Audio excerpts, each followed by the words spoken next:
Tengo el gusto de estar nuevamente con ustedes. Soy su servidor y amigo José Manuel Ramos Sánchez a través de su canal Despierta y Conoce la Verdad. En esta ocasión vamos a tratar el importantísimo tema de la etapa conocida como la Reforma, pero repasemos brevemente los antecedentes históricos. 1810-1821, la independencia consumada por Agustín de Iturbide. 1833 a 1855, la etapa conocida como santanista, en la que perdimos más de la mitad del territorio, 3,5 millones de kilómetros cuadrados. Una de las etapas más funestas de México. La situación consistía en que el clero estaba súper rico, el gobierno pobre y el pueblo en la miseria. Esta situación no podía continuar.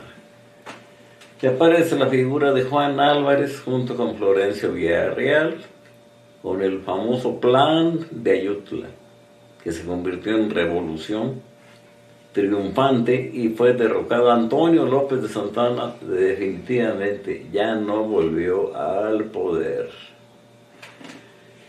¿Pero qué es la reforma?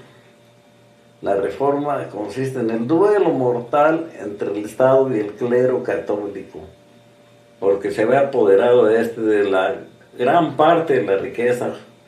Muchos autores tal vez exageran diciendo que fueron las 3/4 partes. Vamos a dejarlo por la mitad. Y duró 6 años. Los 3 primeros fueron de ataques de tipo legislativo, las famosas leyes de reforma. Y los otros 3 años fueron de una lucha feroz, constante, de las más devastadoras que ha tenido México. Vamos a ver la cuestión legislativa. Hacia 1855 aparece la Ley Juárez, consistente en la abolición de los fueros eclesiásticos y militares, debiendo estos ser juzgados con motivo de sus faltas y delitos como cualquier ciudadano. El segundo golpe legislativo consistió en la Ley Lerdo, llamada así, en honor del ministro Miguel Lerdo de Tejada, su autor, y consistió en la desamortización de los bienes de manos muertas, porque el clero había acaparado muchas tierras pero no las cultivaba y por lo tanto no se producía ningún beneficio para el fisco.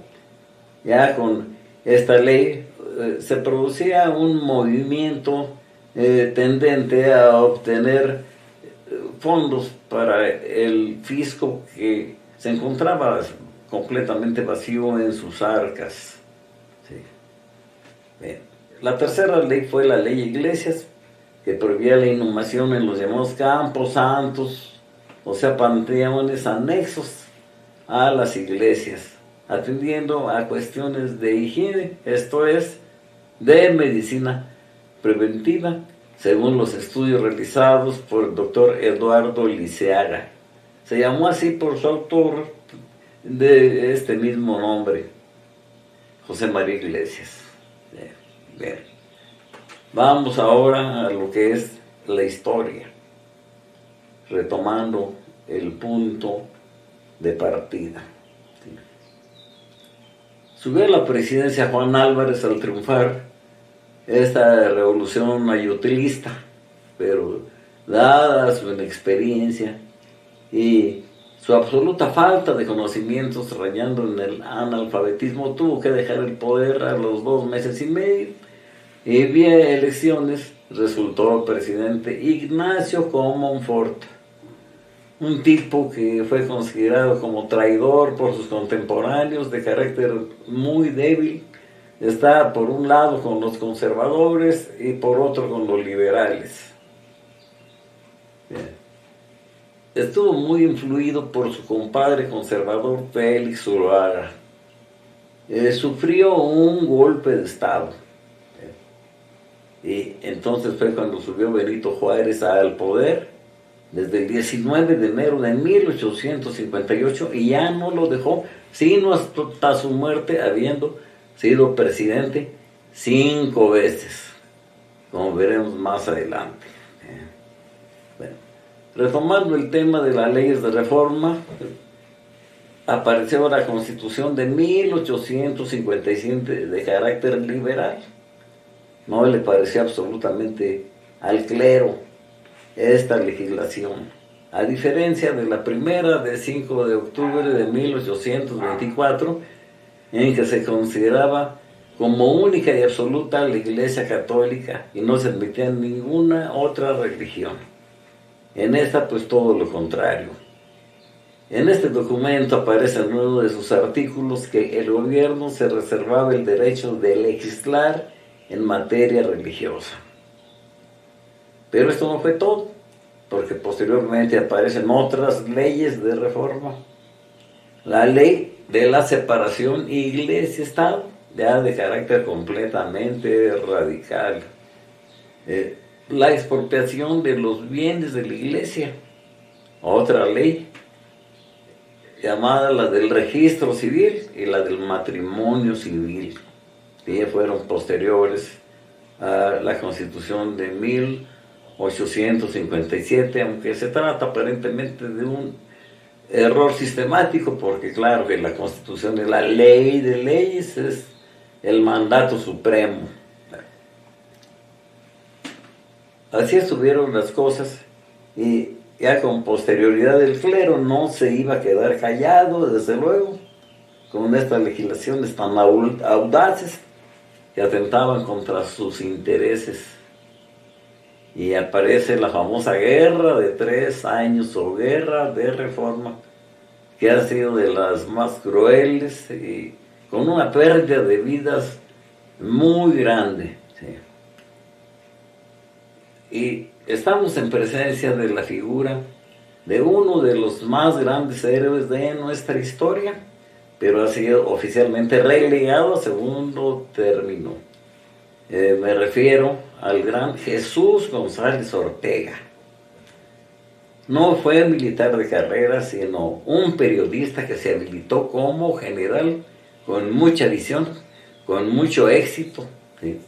Porque triunfó en la batalla de Peñuelas, en la batalla de Silao, el 10 de agosto de 1860, hasta llegar al final a la batalla de Calpulalpan, que significó el triunfo de los liberales. ¿Sí? Hubo pues 2 partidos en consecuencia, los liberales y los conservadores, aunque no hablamos de partidos oficialmente hablando, sino de partidarios. ¿Sí? Hubo 2 presidentes. Don Benito Juárez, que representaba un papel meramente simbólico porque no tenía dinero, andaba con su carrocita de un lado a otro. ¿Sí? Y a partir del 19 de enero de 1858 llegó a la presidencia por ministerio de ley, debido al golpe de Estado que se dio a sí mismo Ignacio Comonfort, un tipo demasiado timorato como presidente.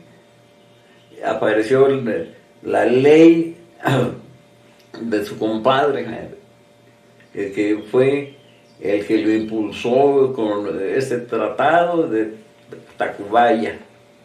Con ello lo impulsó a dejar la presidencia y que dejara sin efecto las leyes en contra del clero.